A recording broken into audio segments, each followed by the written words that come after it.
안녕하세요. 저는 오늘 여러분들께 기적이 가득한 제 사연을 들려드리려고 합니다.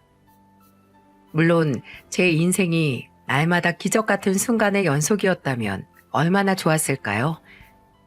사실 제 삶은 오히려 그와는 반대되는 말도 안 되는 불행들의 연속이라고 하는 게 더 어울릴지도 몰라요.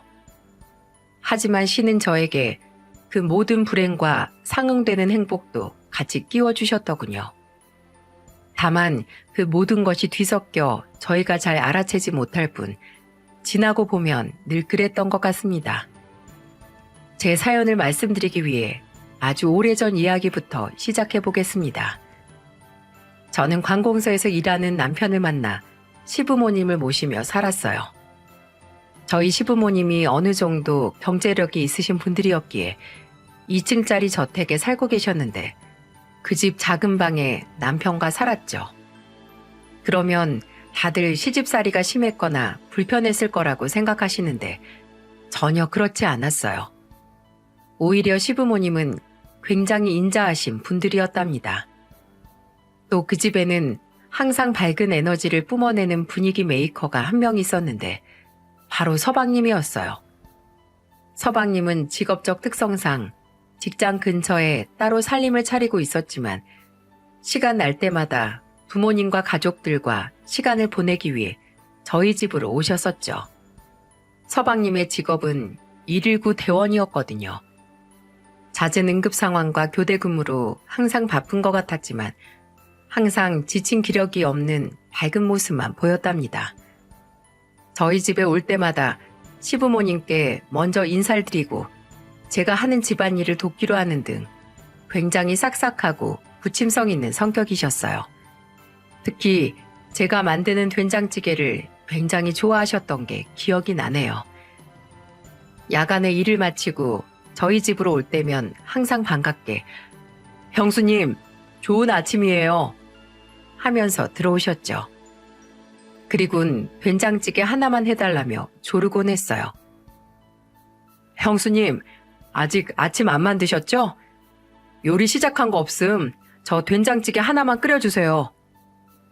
아직 시작은 안 했지만 오늘은 고기 볶으려고 했는데 그건 별로예요? 어떻게 맨날 된장찌개예요? 저는 형수님이 끓여준 된장찌개가 그렇게 맛있더라고요. 다른 건 손이 많이 가잖아요. 전 된장찌개 하나면 돼요. 아니, 힘쓰는 일 하시면서 고기를 많이 드셔야죠.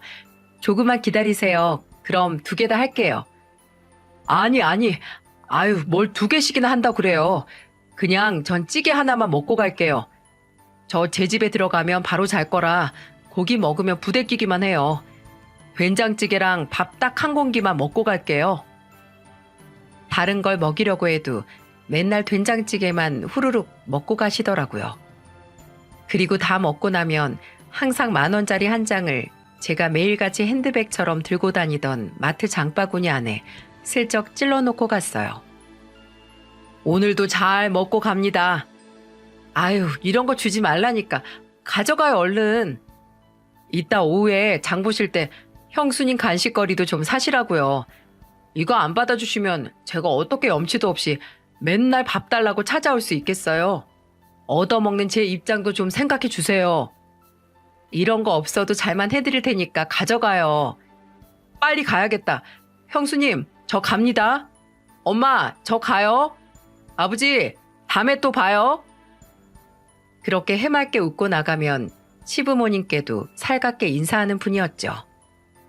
그러면 시어머니는 항상 그런 서방님의 모습을 보면서 동서를 탐탁지 않게 여겼어요. 아니, 제 남편 근무 시간 허니할 텐데 미리 간단한 반찬이라도 해두면 좀 좋아? 애가 꼭 몇 번씩은 네 된장찌개 얻어먹으려고 오잖니? 네가 잘 만들기도 하지만 에휴, 둘째 아가가 너 하는 거에 반만이라도 하면 제가 그러겠냐고.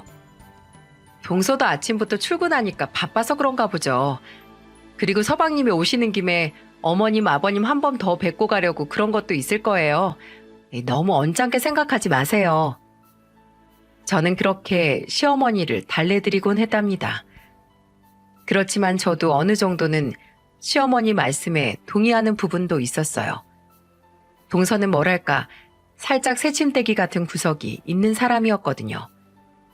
저희 집안 모두 서울 사람이지만 동서는 딱 서울 깍쟁이란 표현이 잘 맞는 사람이었달까요? 그래서 친해지기가 좀 어렵기도 했어요. 하지만 그때까지만 해도 저는 그냥 사람마다 성향이 다르니까 그런 거겠거니 그렇게 생각하고 말았죠. 그런 저와 동서가 얼마 후 나란히 임신을 하게 되고 아들을 출산하면서 시부모님은 입이 귀에 걸릴 정도로 기뻐하셨어요. 갓 태어난 아이들이 둘 다 남자아이고 동갑이어서 같이 놓고 키우기가 딱 좋았죠.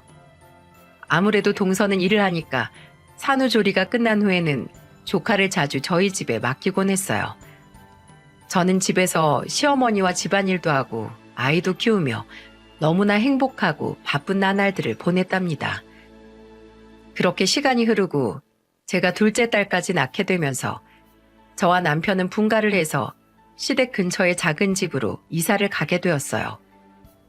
남편이 그 시기에 조금 먼 지역으로 발령을 받기도 하고 아이들이 계속 커가면서 학교도 보낼 생각을 하다 보니 조금 더 교통이 좋고 학교가 가까운 곳으로 나오게 되었죠. 그런데 저희 아들과 조카가 학교에 들어가기 직전 7살이 되었을 무렵이었어요.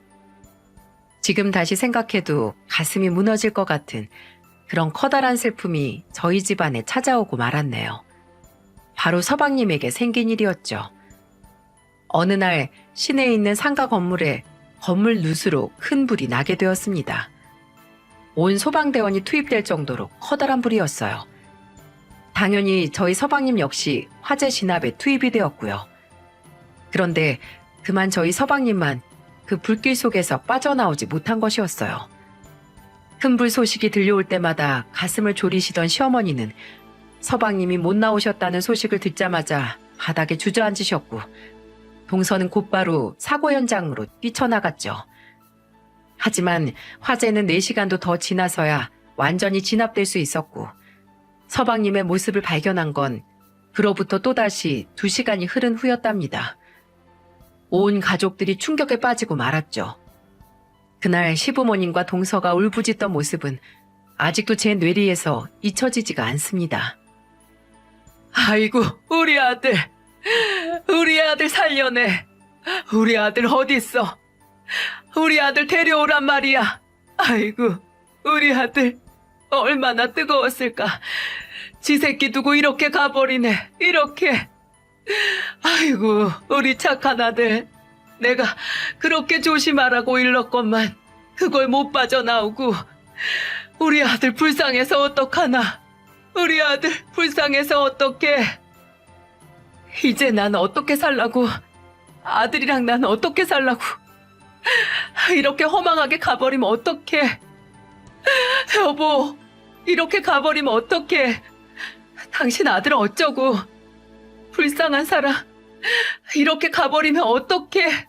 난 어떡해. 영정사진 속 서방님 얼굴은 평소처럼 밝게 웃고 있는데 그 모습이 얼마나 야속했는지 모릅니다. 그렇지만 제가 평소 알았던 서방님이라면 저희 가족이 슬퍼하는 것보다 자신이 훨씬 슬펐을 거라고 생각해요. 아마 홀로 남겨질 아내와 어린 아들을 두고 떠날 수밖에 없었던 서방님은 죽어서도 그 자리를 편하게 떠나지도 못했을 것 같다는 생각이 들더군요. 그래서 장례를 다 치르고 저는 어떻게 해서든 동서와 조카를 챙기고 서방님에 대한 그리움으로 슬픔에 잠기신 시부모님도 챙겨드리기 위해 노력했어요. 저도 그런 큰일을 당한 건 처음이라 서툰 부분이 있었지만 그래도 최대한 집안 분위기를 밝게 만들기 위해 노력했죠. 재미있는 영화가 있으면 빌려와서 다 같이 보기도 하고 일부러 시부모님이나 동서가 좋아하는 음식을 만들어 가족들이 다 같이 식사하는 자리를 만들기도 하면서요.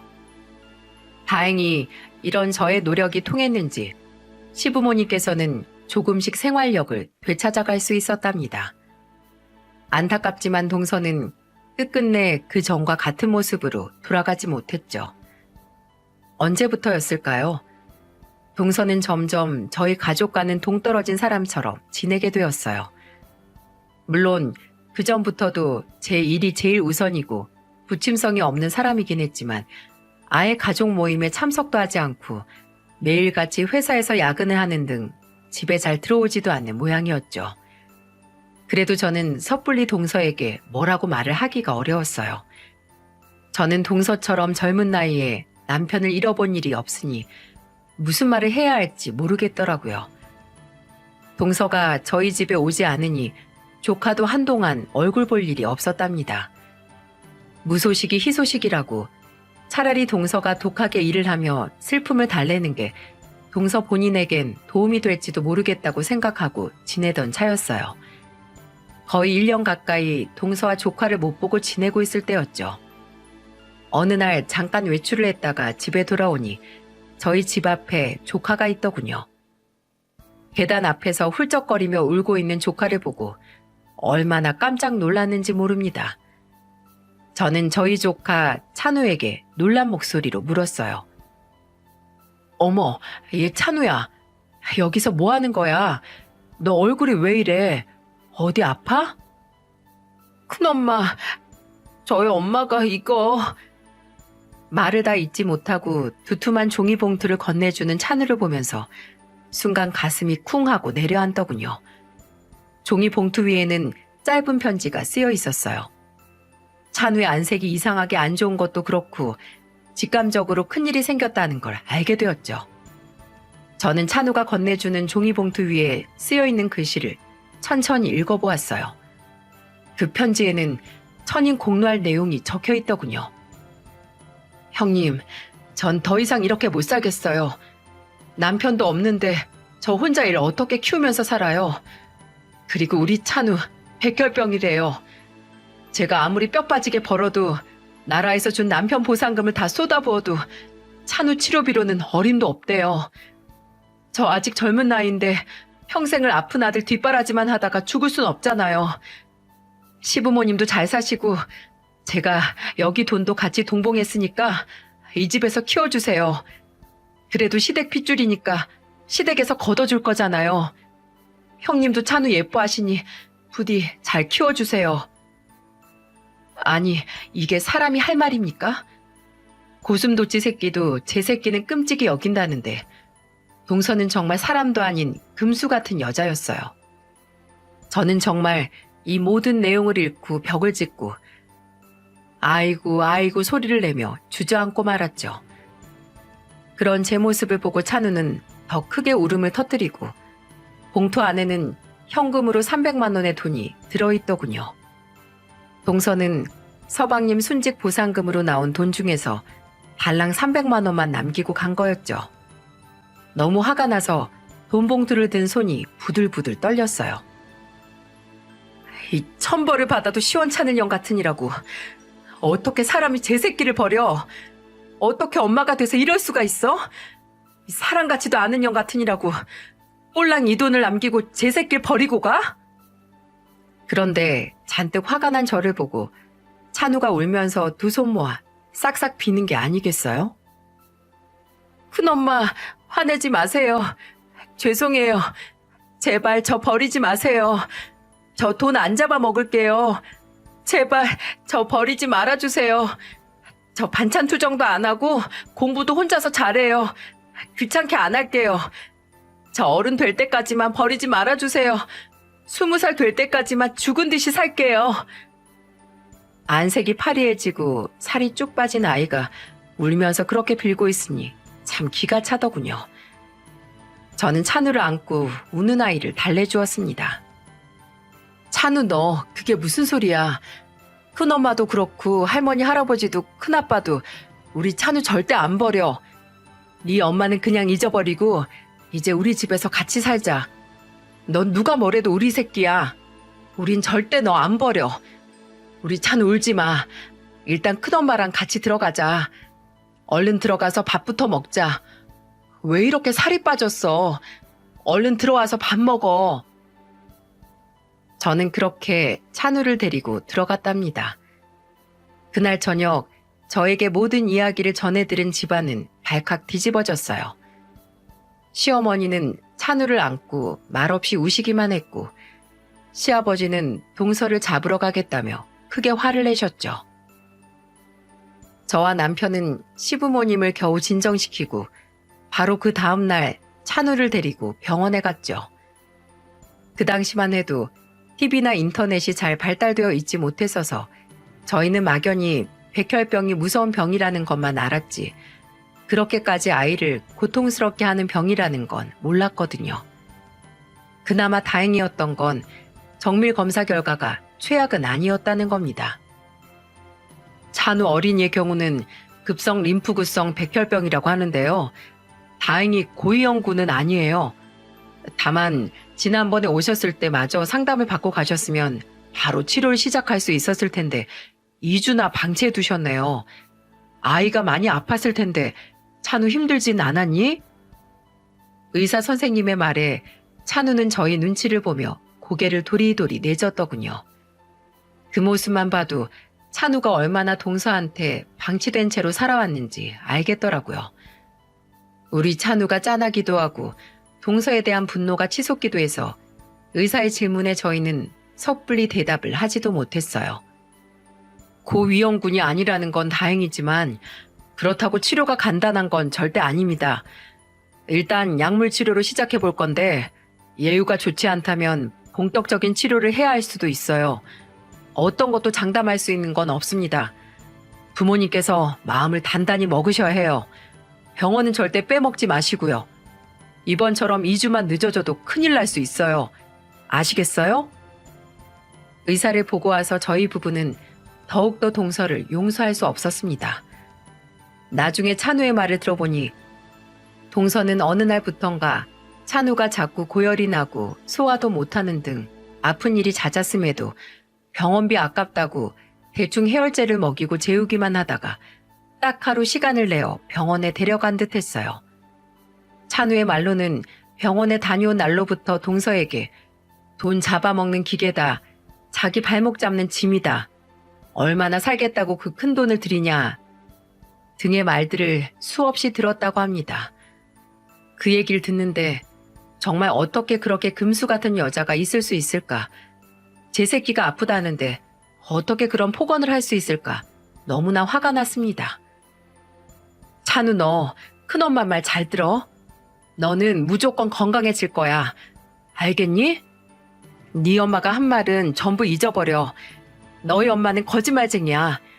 이제부터 이 큰엄마랑 치료받고 건강한 것만 먹으면 나중에 다른 애들처럼 축구도 하고 농구도 하고 놀게 될 거야. 알겠지? 대신 큰엄마가 해달라는 대로 잘 따라와줘야 돼. 알았지? 그리고 저는 병원에 다녀온 날부터 백혈병에 좋은 음식과 좋지 않은 음식, 시간대별로 챙겨 먹어야 하는 약, 병원에 갈 때마다 무슨 검사를 하는 건지 하나부터 10까지 공부하기 시작했어요. 시부모님 역시 마찬가지로 열심히셨죠. 초밥을 그렇게 좋아하던 시아버님도 날것의 음식은 집안에 들이지도 못하게 하셨고 껍질을 까서 먹는 과일이 아니라면 전부 쳐다도 보지 않았어요. 사실 찬우는 오랜 기간 병실에 입원해 있었지만 혹여라도 집에 오는 날에 괜히 애한테 못 먹이는 음식 보여봤자 좋을 것 없다는 생각에서였죠. 저와 시어머니는 거의 교대로 찬우의 병실 그리고 제 아들, 딸의 학교와 유치원을 다니며 애들을 돌봤습니다. 그리고 시어머니와 저는 제 애들에게도 똑같이 애정을 표하려고도 노력했죠. 왜냐면 저희 찬우와 같은 병실에 있는 아이의 엄마가 말하길 형제가 있으면 그 아이들도 잘 챙기라고 조언을 해주더라고요. 아픈 아이들은 형제들이랑 잘 지내는 것도 큰 힘이 된다면서요. 저희의 노력이 통했는지 저희 아들 형규는 학교가 끝나면 알아서 제 동생을 챙기고 저와 시어머니가 힘들지 않도록 안마를 해주는 등 효자 노릇을 하기 시작했어요. 그리고 병실에 오는 날이면 제 사촌 동생이자 동갑 친구인 찬우를 위해 장난감을 가지고 오거나 학교에서 배운 걸 알려주기도 했죠. 그런 우리 아들한테 얼마나 고마웠는지 모릅니다. 그럼 찬우 역시 고된 치료로 지쳤을 텐데도 귀 기울여 형규의 말을 들어주었어요. 그때는 찬우도 형규도 9살의 어린 나이에 불과했지만 얼마나 아이들이 속이 깊었는지 모릅니다. 너 구구단도 아직 다 못 외우면 어떡해. 지난주에 나한테 알려주기만 하고 넌 못 외웠구나? 난 시험도 없지만 넌 시험도 봐야 하는데 빨리 외워야지. 아, 나도 5단까지 외웠어. 그리고 공부할 게 수학만 있는 줄 알아? 너 영어 이거 읽을 수 있어? 난 수학보다는 영어파라고. 근데 여기 다 틀렸잖아. 야, 너 저번에 내가 빌려준 만화책 다 봤냐? 다 봤으면 빨리 줘. 티격태격하면서도 같이 곧잘 노는 아이들이 너무나 고마웠답니다. 그런데도 치료가 몇 년 동안 길어지니까 찬우는 정말 힘들어했어요. 그 모습을 보는 저희 가족도 특히 어른으로서 아이가 힘들어하는 모습을 지켜보는 건 엄청난 고역이더군요. 찬우는 너무 큰 알약을 삼키기도 어려워했고 너무 힘들다며 울기도 했어요. 그럼 그 알약을 깨서 힘들다는 애한테 다 먹이고 참 사람이 할 짓이 아니더라고요. 큰엄마, 너무 힘들어요. 그만하고 싶어요. 그만하다니 그게 무슨 말이야. 찬우 너 마음 단단히 먹어. 너 나중에 다른 친구들이랑 축구도 하고 농구도 해야지. 어? 그래야 나중에 너 책에서 봤던 미국도 가고 일본도 가고 여행도 다녀야 할 거 아니야. 큰엄마가 도와줄 테니까 그만한다는 말은 하지 마. 알겠어? 지금 우리 찬우 너무 잘하고 있으니까 그런 생각하지 마. 조금만 더 하면 돼. 금방 끝나. 의사 선생님이 많이 좋아졌다고 하는 말 못 들었어? 조금만 더 치료하면 된다니까. 우리 찬우 힘들어도 조금만 버텨보자. 알겠지? 그러면서 찬우와 둘이 부둥켜 울었던 날이 얼마나 많았는지 모릅니다. 그런데 저희 가족의 이러한 정성이 통했나 봅니다. 찬우는 중학교에 들어가기 직전 완치 판정을 받을 수 있었어요. 아무리 열심히 관리해도 한순간에 병세가 급격히 나빠지는 아이들도 많이 봤는데 우리 찬우가 중간중간 위기를 잘 넘기고 완치가 된 건 기적이라고밖에 할 수가 없었죠. 찬우가 완치 판정을 받고 집으로 들어오는 날에는 온 가족이 잔치집 분위기였어요. 그동안 저희 시부모님도 저희 남편과 저도 마음고생했던 게 모두 눈 녹듯이 없어졌죠. 시부모님과 남편은 찬우를 안아주며 그동안 고생 많았다며 저를 안아주시면서도 고생 많았다고 눈물을 흘리셨어요. 그리고 저 역시 찬우와 시부모님, 남편을 안아주며 똑같이 위로의 말을 건넸죠. 아가, 고생 많았다. 아이고, 우리 손주 정말 고생 얼마나 많이 했나. 우리 며느라가도 고생 많았어. 우리 며느리가 참 고생 많이 했다. 수고했다. 아니에요, 어머니. 어머니가 고생 너무 많이 하셨죠. 그동안 저희 애들까지 챙기시느라 허리도 안 좋으신데 너무 감사해요, 어머님. 우리 찬우도 형규도 막내도 전부 어머니 덕분에 이렇게 예쁘게 컸어요. 너무 감사해요, 어머님.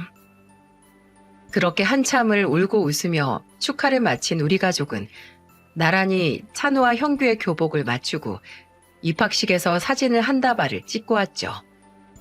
찬우는 또래 아이들보다 키가 한 뼘이나 작았지만 그래도 우리 눈에는 누구보다도 빛나는 아이였답니다.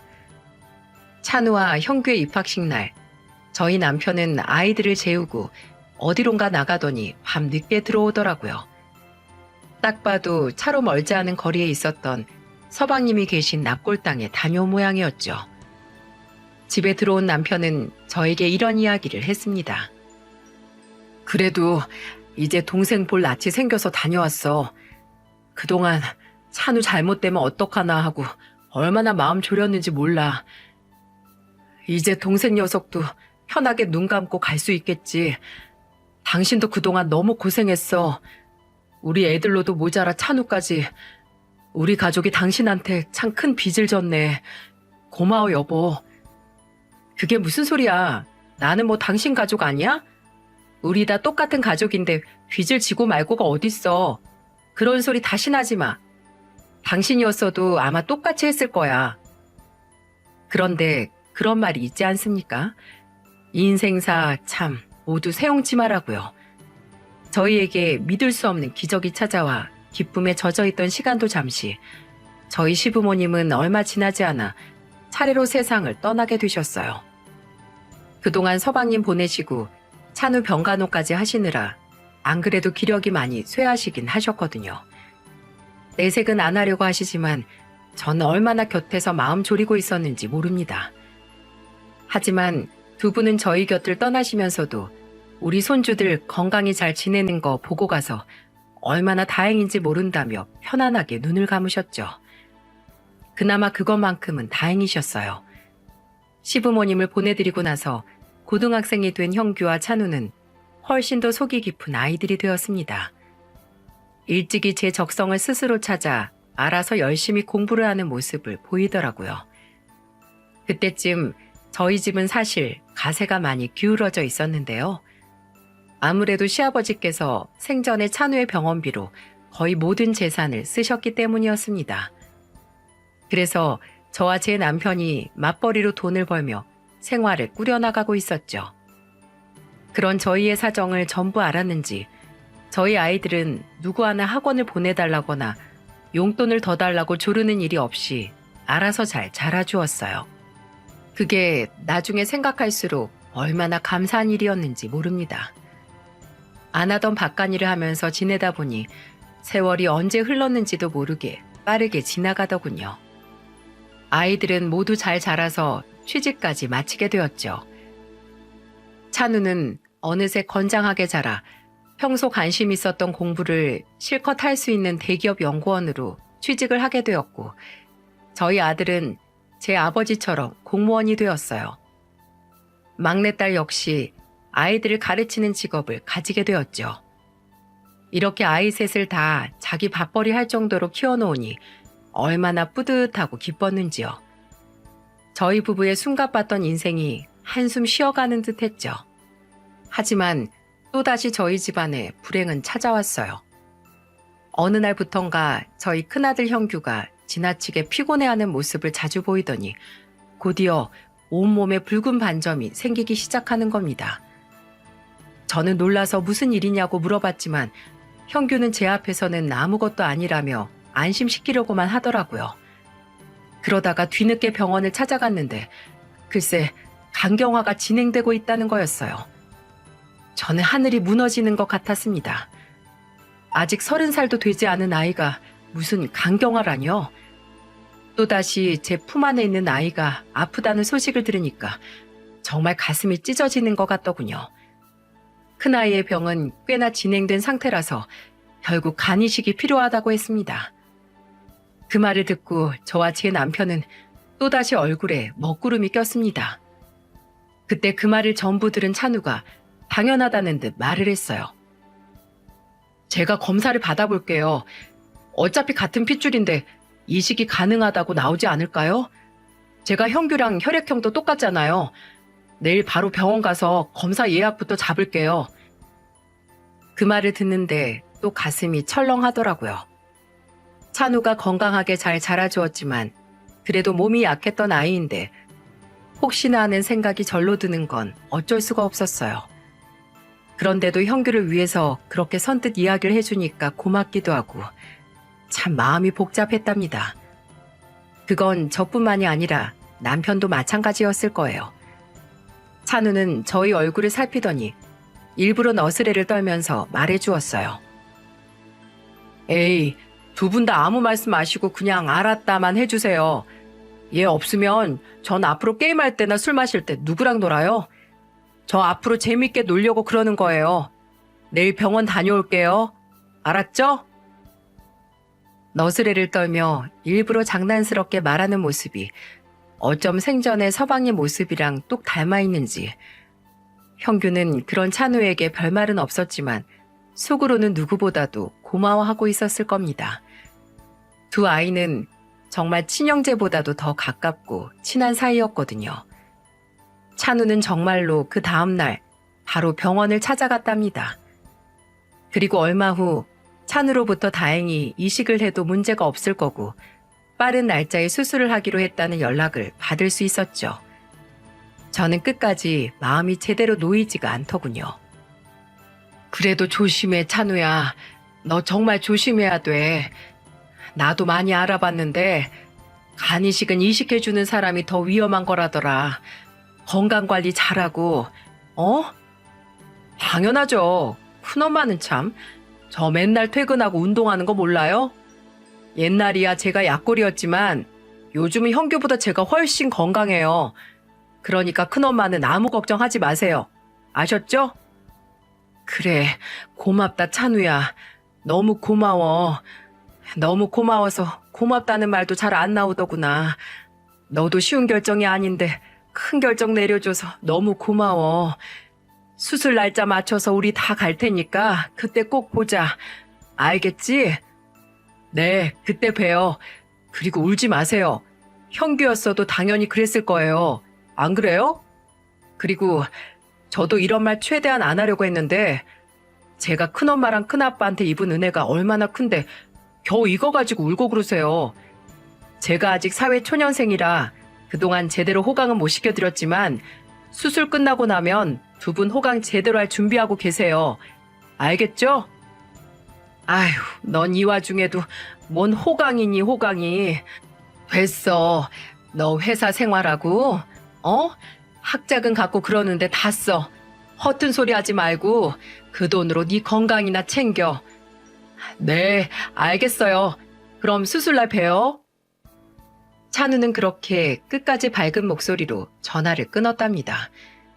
저는 찬우가 은혜를 갚는다는 말이 그 와중에도 왜 그렇게 싫었나 몰라요. 진심으로 찬우가 그렇게 생각하지 않았으면 어린 꼬마였을 때부터 그저 제 엄마 아빠한테 받았어야 되는 사랑처럼 당연하게 받고 어리광이나 응석도 좀 부리길 바랬는데 찬우는 그렇지 않았던 것 같아서 말입니다.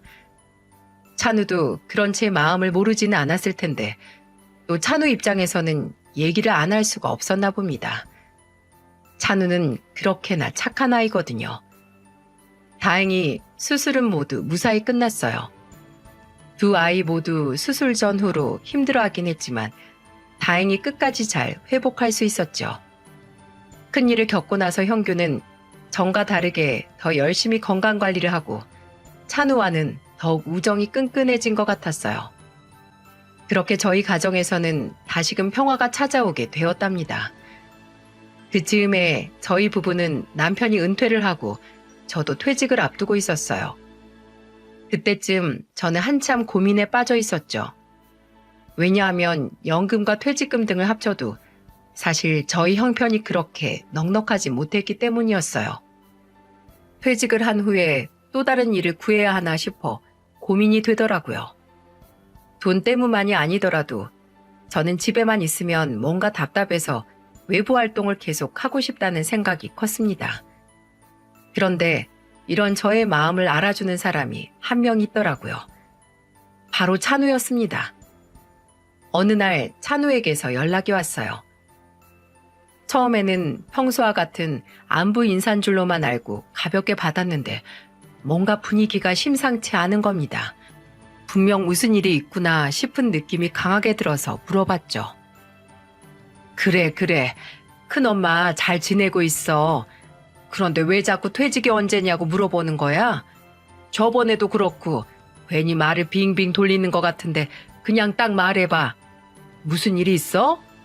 혹시 필요한 거 있니? 너 혹시 돈 필요해? 그러자 찬우는 푸하하하고 웃더군요. 아이, 그게 무슨 말이에요.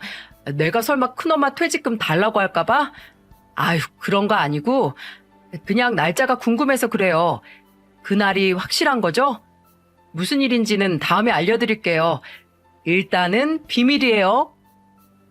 그리고는 끝까지 아무 말도 안 하고 전화를 끊었어요. 저는 그날 이후로 아니 이 녀석이 무슨 일일까 계속 궁금하더라고요. 다른 아이들한테 물어봐도 다 같이 짝이라도 한 듯 어물쩡 대답을 안 하고 넘어가는 게 여간 이상한 것이 아니었죠. 새 아이들이 숨겼던 비밀은 제 퇴직날 풀렸답니다. 마지막 퇴근을 하고 집으로 오는데 찬우가 와 있더라고요. 저를 보더니 아주 반갑게 손을 흔들면서 아이, 왜 이렇게 늦게 왔어요? 하더니 집으로 들어가려는 저를 데리고 다시 나가는 겁니다. 왜? 무슨 일인데? 일단 한번 와보세요. 와보시면 알아요. 저는 찬우의 등살에 못 이겨 그 아이가 데려가는 곳으로 따라갔어요. 저희 집에서 걸어서 약 15분 거리에 있는 상가 건물 1층이었죠. 그곳은 새로 오픈한 김밥집인지 인테리어가 깔끔하게 잘 되어 있는 곳이었죠. 뭐야? 여기가 어디야? 어디긴 큰엄마가 앞으로 일할 곳이죠. 뭐? 여기 사장님은 이제 큰엄마라고요. 장비는 전부 세팅되어 있으니까 큰엄마가 영업 시작하고 싶을 때 오픈해요. 저는 그 말을 듣고 깜짝 놀라 찬우의 등을 때릴 수밖에 없었어요. 이놈아, 내가 너한테 돈 쓰지 말라고 그랬어, 안 그랬어? 아휴, 월급 벌어서 왜 이런 데다가 쓰는 거야? 너 차도 사고 집도 사야 되는데. 아휴, 정말. 너 이런 데 돈 쓴다고 큰엄마가 좋아할 것 같아? 아휴. 아이, 퇴직하고 적적하실 거 아니에요. 큰엄마 사람 좋아하는 거 제가 몰라요? 여기에서 소소하게 일도 하시고 그러시라는 거죠. 아휴, 네가 고생해서 번 돈인데 내가 그걸. 아휴, 정말. 대신에 제가 오면 된장찌개 공짜로 주세요. 저 맨날 올 테니까. 하여간 제 아빠 닮아서 제가 해준 된장찌개는 어찌나 좋아하는지. 찬우는 그 와중에도 그런 너스레를 떨면서 눈물을 흘리는 저를 안아주었죠. 그날부터 지금까지 저는 찬우가 마련해준 김밥집에서 남편과 함께 장사를 하고 있습니다. 알고 보니 제 아들, 딸도 이번만큼은 찬우 혼자 오롯이 김밥집을 마련할 수 있도록 일부러 도움을 주지 않았다고 해요.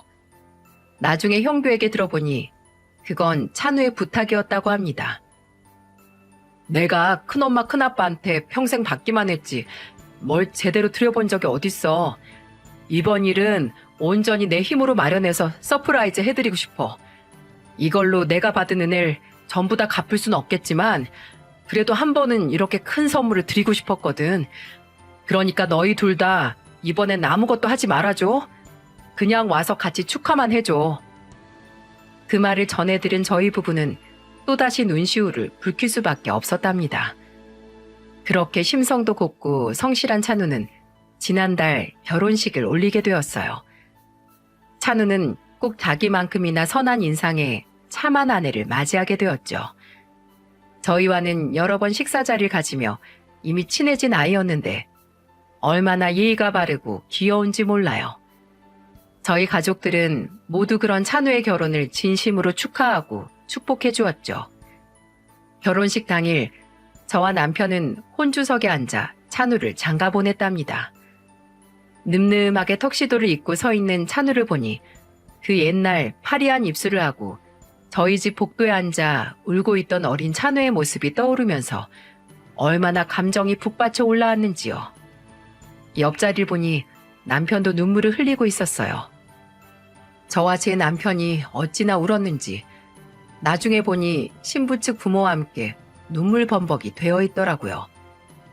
사돈 되시는 분들은 굉장히 점잖고 좋은 분들이셔서 서로 우는 걸 보고 민망해서 웃었다가 또 아이들을 보면서 울다가를 얼마나 반복했는지 모릅니다. 결혼식이 모두 끝나고 2부 시간에는 식사도 함께하는 자리였어요. 저희는 서둘러 장소를 이동해 자리를 잡았죠. 그런데 갑자기 모든 불이 깜깜하게 꺼져버리더라고요. 저는 깜짝 놀라 무슨 사고가 난 건 아닌지 두리번거리는데 갑자기 찬우가 마이크를 잡고 나타났어요. 안녕하세요. 오늘 결혼하게 된 신랑 강찬우라고 합니다. 제가 오늘을 빌어 꼭 감사를 전하고 싶었던 분이 계셔서 이렇게 마이크를 잡게 됐는데요. 저는 원래 고아였습니다.